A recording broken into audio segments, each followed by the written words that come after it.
Hello everyone, नमस्ते प्रणाम। मैं हूँ कंचन मणिरत्नम। स्वागत है आपका मेरे YouTube channel music career academy में।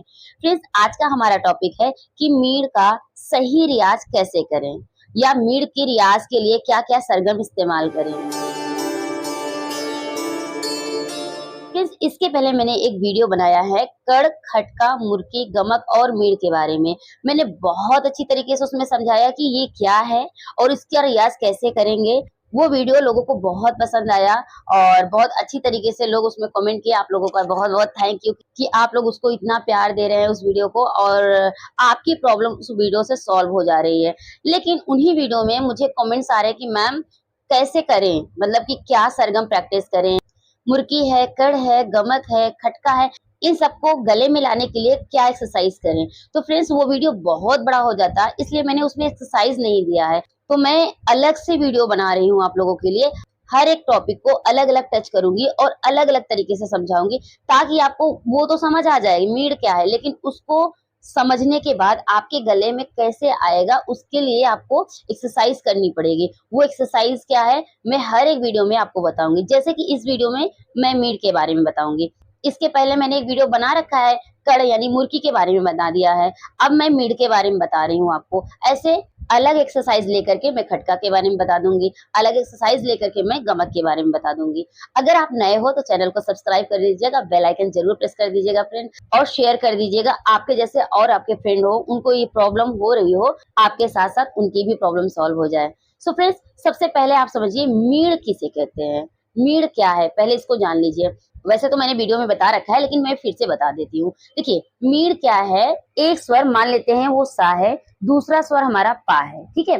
तो एक स्वर से दूसरे स्वर तक धनुषाकृत में जाने को मीड़ कहते हैं। ये हो गया किताबी भाषा। लेकिन अब इसको हम डिस्क्राइब करते हैं कि एक स्वर से दूसरे स्वर तक अटूट स्वर में जाने को मीड़ कहते हैं। मतलब कि जैसे सा है और पा है, तो सा से पा तक जाने के बीच में जो रे, गा, मा 3 स्वर जो बनेंगे, इनको टच करते हुए पा तक जाना है। जैसे सा, पा, ठीक है? एक धनुष का आकार बनेगा। जैसे मान लीजिए एक डंडी है, मान लीजिए धनुष आपको बनाना है और ये लकड़ी है और लकड़ी खड़ी है, लेकिन इसको इस तरीके से स्ट्रेच करके एक धागा बांधेंगे तो यू बनेगा ना, ऐसे यू बनेगा ऐसे। तो ये बीच में धागा है और इसका एक इस तरीके से बन जाएगा।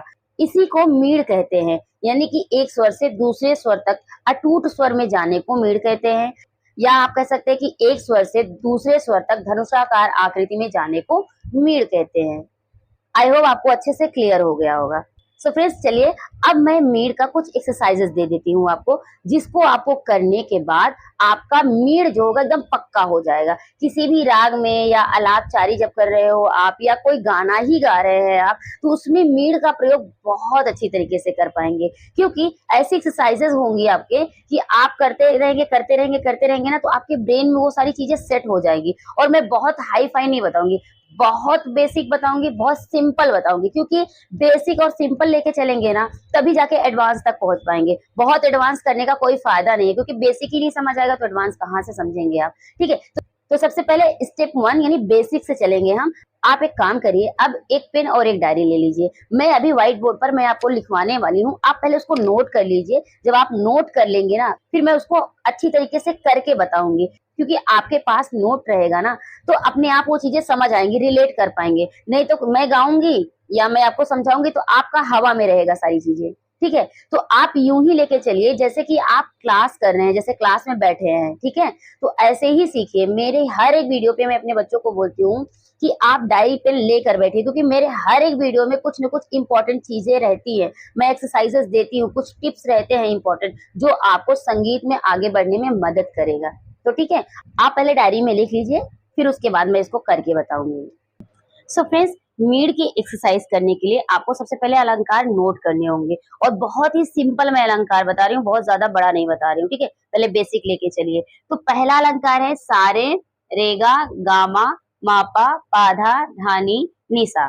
दूसरा सागा, रेमा, गापा, माधा, धानी, निसा। मतलब कि एक एक गैपिंग है, सा के बाद रे आना चाहिए था, रे गैप करके सागा पे गए हैं। और लिखिएगा एज इट इज, मतलब आपको इस तरीके से कर्व बनाना है।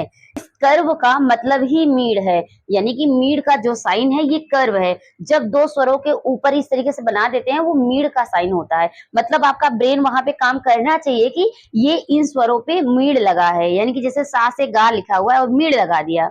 सा से गा सीधा सीधा ना जाके मीड लेते हुए जाएंगे, ठीक है।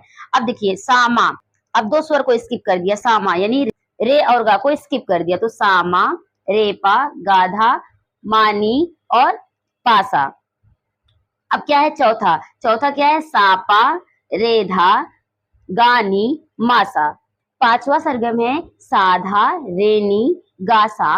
और छठा है सानी, रेसा। और सातवां है सा सा। ध्यान दीजिएगा, आपको इस साइन से मतलब है, ठीक है। ये मैंने जो नीचे इस तरीके से बनाया है, इसका कोई साइन नहीं है कि आप मीड जब लिखोगे इसके पीछे लिखो ही लिखो, ऐसा कुछ नहीं है। आप सिर्फ कॉमा लगा के भी लिख सकते हैं, ठीक है। ऐसे इस तरीके से, जरूरी नहीं कि आप ऐसे लिखिए, लेकिन मैंने इसलिए लिख दिया स्पेशली कि जब आप बहुत ढेर सारा लिखते हैं ना तो कॉमा पता नहीं चलता, तो इस तरीके से अगर आप लिख देते हैं तो साफ दिखने लगता है कि हाँ इन दोनों के स्वरों के बीच में ऊपर हमने मीड लगा रखा है, तो इन दोनों को साफ साफ हमें बोलना है। नहीं तो कभी कभी क्या होता है कि आप लोग कॉमा लगाते हैं, कॉमा दिखता नहीं है ठीक से कॉपी में स्पेशली, तो क्या होता है इस तरीके से डिवाइड कर देते हैं। ये मेरा तरीका है, लेकिन ऐसा कोई साइन नहीं होता है कि मीट के नीचे भी इस तरीके से लिखा जाता है, ठीक है। तो कंफ्यूज मत होइएगा, नहीं तो कमेंट में करने लगेंगे कि मैम क्या मीट का साइन ऐसे ही होता है, ऐसे ही लिखा जाता है। तो ऐसा कुछ नहीं है, मीट का साइन सिर्फ ऊपर एक कर्व वाला होता है, ठीक है। कंफ्यूजन नहीं रखिएगा, मैंने इसलिए इसको लिखा है ताकि साफ साफ क्लियर क्लियर दिखे। आपका मन करे लिखिए, आपका मन करे ना लिखिए, लेकिन हाँ जरूरी ये है कि इन दो स्वरों के बीच में एक कॉमा जरूरी है, ठीक है। ऐसे अगर आप इसको हटा भी देते हैं तो इस तरीके से कॉमा जरूरी है, एक कॉमा यहाँ लगेगा। इसका मतलब ये है कि ये दोनों एक है, ये दोनों एक है, ये दोनों एक है। मैं मेरे समझने के लिए मैं क्या कर देती हूँ, इस तरीके से कर देती हूँ अपने समझने के लिए कि हाँ ये दोनों क्लियर क्लियर रहे हमारा, इसलिए मैं लगा देती हूँ, ठीक है। यही 7 आपको करने हैं। करने को बहुत सारी चीजें कर सकते हैं, लेकिन हम 7 ही स्वरों पे बता रहे हैं, क्योंकि यही 7 स्वर ऐसे होते हैं जो पूरे संसार में जितनी भी संगीत बनी है इन्हीं 7 स्वरों पे डिपेंडेंट है। अगर ये 7 स्वर सध जाएंगे आपके तो अपने आप सारी चीजें समझ आ जाएगी, ठीक है। तो आइए मैं इसको हारमोनियम पे पहले बताती हूँ। जो मैंने 7 अलंकार लिखाया, मैं उम्मीद करती हूँ कि आप नोट कर लिए होंगे, क्योंकि नोट करने के बाद ही आपको समझ आएगा। देखिए फ्रेंड्स, मैं बहुत बड़ा बड़ा अलंकार, बहुत क्रिटिकल एडवांस अलंकार नहीं बता रही हूँ, क्योंकि बिगिनर्स के लिए पहले बेसिक समझना जरूरी है। अगर आपने बेसिक समझ लिया, फॉर्मूला समझ लिया, उसके पीछे का ट्रिक समझ लिया, तो आप अपने से भी बना सकते हैं। जब आपको ट्रिक समझ आ जाएगा तो आपका ब्रेन अपने आप चलने लगेगा, ठीक है। तो मैं चाहती हूँ कि आप अपाहिज ना बन के कॉन्फिडेंटेड बन जाइए, सेल्फ कॉन्फिडेंटेड, कि कोई भी चीज आप समझिए, आप उसको समझकर अपना कुछ प्रोडक्टिव कर पाइए। क्योंकि बहुत सारे टीचर्स हैं, बहुत सारे लोग क्या करते हैं कि बहुत भर भर के पेज लिखवा दिए और उसको बोलेंगे करके आइए। बहुत ज्यादा करने से अच्छा है कि कम करिए लेकिन सॉलिड करिए, ठीक है। फिर पहले मीड का प्रयोग में अलंकार जो मैंने 7 लिखवाया पहले उसमें बता दूंगी, उसके बाद मैं राग में भी बताऊंगी कि राग में देखिए कहाँ प्रयोग हो रहा है, इसको कैसे करेंगे, ठीक है। तो पहले आप ध्यान से देखिए कि ये अलंकार कैसे करेंगे हारमोनियम के साथ। सो फ्रेंड्स, पहले मैं वो अलंकार बताऊंगी जो 7 मैंने लिखवाया है। और एक बात इंपॉर्टेंट चीज बताने वाली हूँ कि पहले इसको हारमोनियम पे करना सिखाऊंगी, क्योंकि हारमोनियम पे अगर आप करेंगे तो शुद्धता के साथ आप कर पाएंगे। अगर तानपुरे पे कर रहे हैं, सापा सा पे कर रहे हैं तो बेसुरा हो सकता है, क्योंकि सा से रे की फ्रीक्वेंसी क्या है आपको समझ नहीं आएगी। तो कम से कम 3 महीने, 2 महीने, 4 महीने, जब तक आपका पक्का ना हो जाए स्वर, तब तक आप हारमोनियम पे करिए, कोई गलत बात नहीं है। जब आपको कंठस्थ हो जाए कि आपको समझ आने लगे, एक बार सेंस आ जाए, तो आप तानपुरे पे भी ट्राई कर सकते हो, ठीक है। तो सबसे पहले आपको हारमोनियम पे ही करना है। आप बिगनर है और बिगनर्स को ना बहुत सावधानी के साथ करना है। एडवांस जो होते हैं, जो प्रोफेशनल्स होते हैं, उनके लिए सही है, वो अपना कर ले। जिनका स्वर पक्का है, खुद से तानपुरे पे गा रहे हैं, तो इस तरीके की जो मैंने सरगम बताया वो प्रैक्टिस कर सकते हैं तानपुरे पे। लेकिन अगर आप बिगनर हैं तो बहुत सावधानी बरतिएगा, पहले हारमोनियम पे करिएगा। पहला कैसे करेंगे उसको देखिए। सा रे, कैसे किया हमने, पहले सीधा सीधा भी बोल सकते थे। सीधा सीधा क्या होगा, सारे। आप लोग बेसिक यही बोलते हैं, लेकिन बोलना क्या है मीड में, सारे। पहले आ बोल के तब बोलेंगे रे, बोलेंगे सारे ही लेकिन यूं करके बोलेंगे सा रे। ठीक है, इस तरीके से झुकाएंगे स्वरों पे। तो वहां पे छोटा सा कर्व लगेगा, बड़ा कर्व नहीं लगेगा, क्योंकि एक स्वर और दूसरा स्वर दोनों बहुत पास में है, इसलिए छोटा सा कर्व लगेगा। कैसे, फिर से देखिए, सा रे रे गा गा मा पा पा धा धा नी सा सा नी धा धा पा मा गा गा रे सा। ठीक है, इसी तरह से करना है। अभी तक आप लोगों ने बहुत सीधा सीधा किया था, कैसे, सा रे गा मा ऐसे किया था, लेकिन अब क्या करना है, मीड़ लगाते हुए करना है। तो सा रे गा गा मा पा। ठीक है, ऐसे आपको करना है। अब आप सेकंड वाला देखिए। अब सेकंड वाले में क्या करना है कि एक एक स्वर स्किप कर देंगे, क्योंकि सागा करेंगे। लिखा है डायरी में, आप एक बार देख लीजिए सेकंड क्या है। देखिए करना है कैसे, सा गा। अब चाप जो था बीच का वो थोड़ा सा बड़ा हो जाएगा, उसकी लेंथ बड़ी हो जाएगी। कैसे, सा गा रे मा गा पा मा धा पा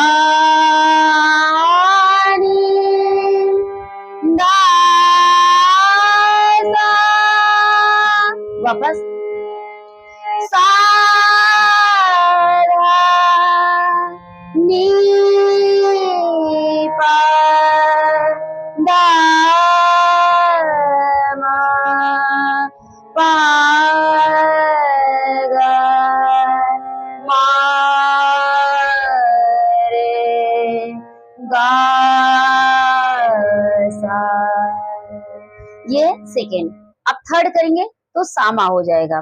तो सामा में थोड़ी और आपकी लेंथ बढ़ जाएगी, वो कर्व की जो लेंथ है, जो चाप बनेगा वो थोड़ा और बड़ा हो जाएगा। तो सा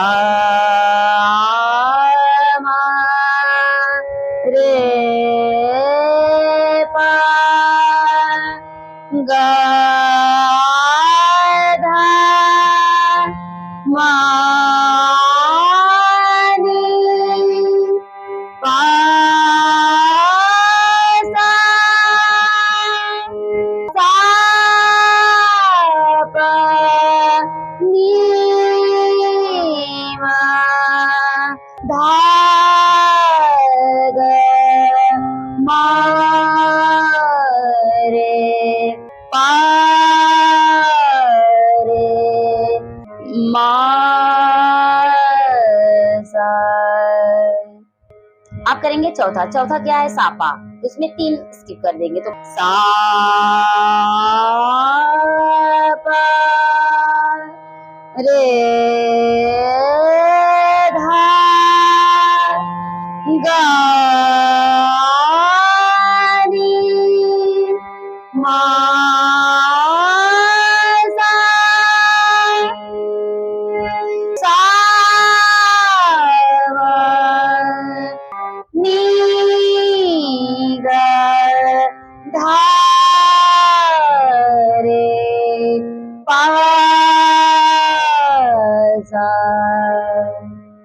देखिए फ्रेंड्स, आप बिगिनर हैं तो थोड़ा ठहराव के साथ करिएगा। जब ठहराव के साथ करेंगे ना तो बहुत क्लियर समझ आएगा आपको, और नहीं तो जल्दी जल्दी कर देंगे तो अगर सा से गा करना है तो बेसुरा हो जाएगा और आपका वो कर्व जो है बनेगा नहीं, वो क्लियर नहीं हो पाएगा। इसलिए बहुत स्लो, बहुत ठहराव के साथ करना है। अब हम करेंगे पांचवा। पांचवा क्या है? साधा। साधा देखिए कैसे होगा। साधा रे नी गा सा सा ग नी रे धा सा। देखिए फ्रेंड्स, टेक्निक क्या है, हम क्या कर रहे हैं, जिस स्वर से जाना होता है उस स्वर पे पहले ठहरते हैं, ठहरने के बाद जाकर के दूसरे स्वर पे भी थोड़ा सा ठहरते हैं। टेक्निक ये है कि पहले स्वर को पहले साधना है, फिर दूसरे स्वर पे कर्व लगाते हुए जाकर के वहां पे टच करके छोड़ना है, थोड़ा सा ठहर के छोड़ना है। लेकिन जो पहला स्वर है उस पे ज्यादा साधना है।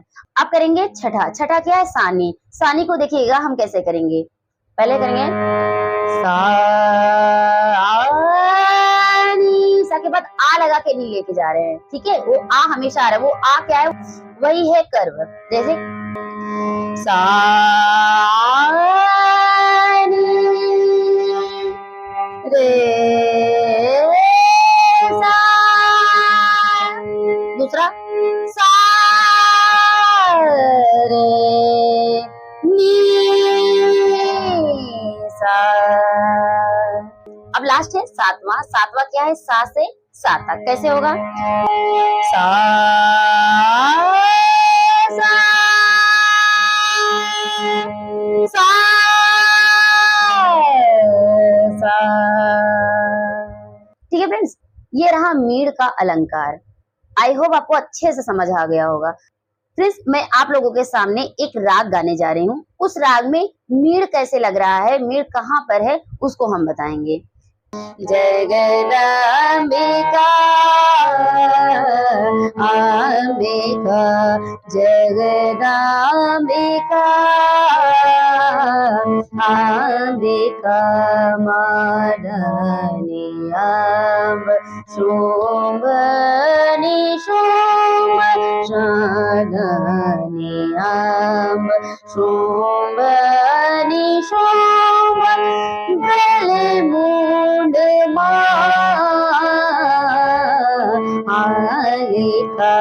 जगदम्बिका अंबिका जगदम्बिका अंबिका। देखिए फ्रेंड्स, अब इस लाइन में कहाँ पे मीड़ है हम आपको बताते हैं। अगर आपने मीड़ को ठीक से समझा होगा, सुना होगा, तो आपको खुद ही पता चल गया होगा कि इस लाइनिंग में या जो मैंने गाया इसमें मीड़ कहाँ कहाँ आ रहा है। अब देखिए, आप सोच लीजिए पहले, फिर मैं बताऊं, फिर आप रिलेट करिए कि हाँ आप सही सोच रहे थे। तब आपका खुद ही आत्मनिरीक्षण हो जाएगा, हाँ जो आपने सीखा वो सही सीखा। देखिए कैसे होगा। अब इस लाइन में कहाँ है मीड़? जगदम्बिका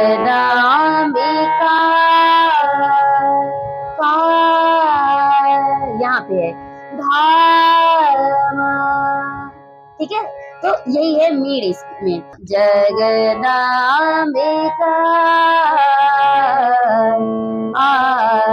अब ये जो है अंबिका।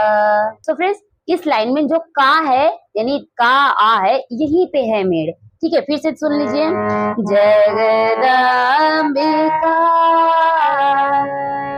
ठीक है, अगर आप कर्व ना दिल से और बहुत शुद्धता के साथ लगाएंगे ना तो यहाँ टच करता है, बहुत प्यारा लगता है, बहुत सुंदर उसका जो कर्व बनता है ना वो बहुत सुरीला लगता है। जब गाना होता है ना यही तो होता है, कर्व कैसे लगाना है, उसकी मधुरता को कितना बनाए रखना है, कैसे लगाना है, यही सब टेक्निक यूज करके ना मेलोडी पैदा किया जाता है। तो एक बार फिर से देखिए और सुनिए कि कैसा है। जगदम्बिका अंबिका। अब दूसरी लाइन में कहा है मदनी अम्ब।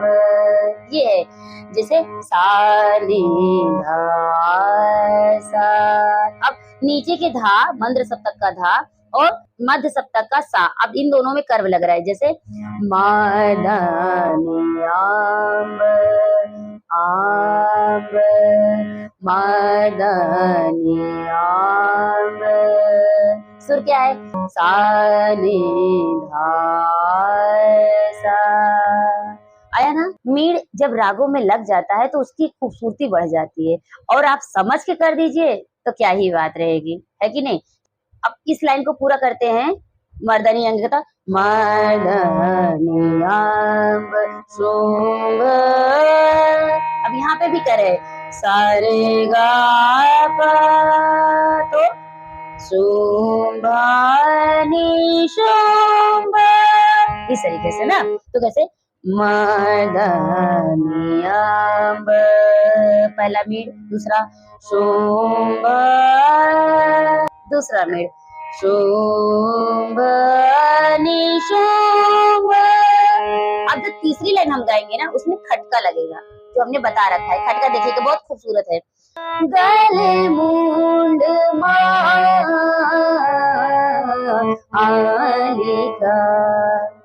देखिए फ्रेंड्स, अब तीसरी लाइन में ना मीड़ नहीं लगा, इसमें खटका लग के आ रहा है। देखिए कैसे, फिर से सुनिएगा, गले मुंड मालिका, है ना।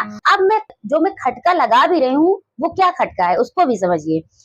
रे रे नी धा धा नी धा पे धा का कड़ लगा रही हूँ, तो कैसे नी, अब दूसरा धा, तो अब धा पे नी का लगा रही हूँ, उल्टा हो रहा है। नी पे नी जब बोल रही हूँ तो धा का खटका लग रहा है, जब धा बोल रही हूँ तो नी का खटका लग रहा है। देखिए कितना खूबसूरत लगेगा। गले मुंड अब तीसरा क्या होगा, माँ पे धागा, माधा, तो ऐसे माँ। अब चौथा कड़ क्या होगा, गा मा, तो गा पे माँ का माँ। तो मैंने कड़ में बताया है कि आप आगे के कड़ भी लगा सकते हैं, आगे के स्वर का भी कड़ लगा सकते, पीछे के स्वर का भी कड़ लगा सकते हैं, तो बहुत खूबसूरत लगता है। अगर एक साथ आगे पीछे का लगा देंगे ना तो वाह क्या बात हो जाता है उसका। आप खुद ही देखिए कितना खूबसूरत लग रहा है। गले मुंड मालिका जगदांबिका अंबिका। सो फ्रेंड्स, ये रहा विस्तार पूर्वक मीड़। मीड़ किसे कहते हैं, मीड़ का अलंकार क्या होता है, मीड़ को कैसे प्रैक्टिस करेंगे, उसके सरगम क्या क्या होते हैं, मैंने ऑलमोस्ट पूरा समझा दिया है। अगर इसके बाद भी मीड़ के बारे में कोई डाउट रह जाएगी तो आप मुझे कमेंट में जरूर पूछिएगा, मैं उसका आंसर जरूर करूंगी। आपका क्वेश्चन अगर किसी टॉपिक पे रहेगा तो उस पे एक क्वेश्चन पर ही एक वीडियो बना दूंगी। अगर आपका छोटा मोटा कोई डाउट रहेगा तो मैं तुरंत आंसर कर दूंगी। फ्रेंड्स, अगर आप नए हो तो चैनल को सब्सक्राइब कर दीजिएगा, और हाँ फ्रेंड्स, लाइक करना मत भूलिएगा, क्योंकि फ्रेंड्स बहुत मेहनत के साथ वीडियो बनाती हूँ मैं आप लोगों के लिए। वीडियो बनाने में बहुत टाइम लगता है और बहुत मेहनत लगता है। जब आप लाइक करते हो तो मुझे भी समझ में आता है कि हाँ, मेरे फ्रेंड्स को चीजें पसंद आ रही हैं और मेरी मेहनत सफल हो रही है। तो प्लीज इतना जरूर करिएगा मेरे लिए। और हाँ, अगर किसी फ्रेंड्स को जरूरत होगी तो प्लीज शेयर भी कर दीजिएगा। शेयर करने से क्या होगा कि आपके साथ साथ किसी और का भी भला हो जाएगा। सो फ्रेंड्स, मिलते हैं नेक्स्ट वीडियो में एक नए टॉपिक के साथ। तब तक के लिए टेक केयर, बाय बाय, जय हिंद, वंदे मातरम।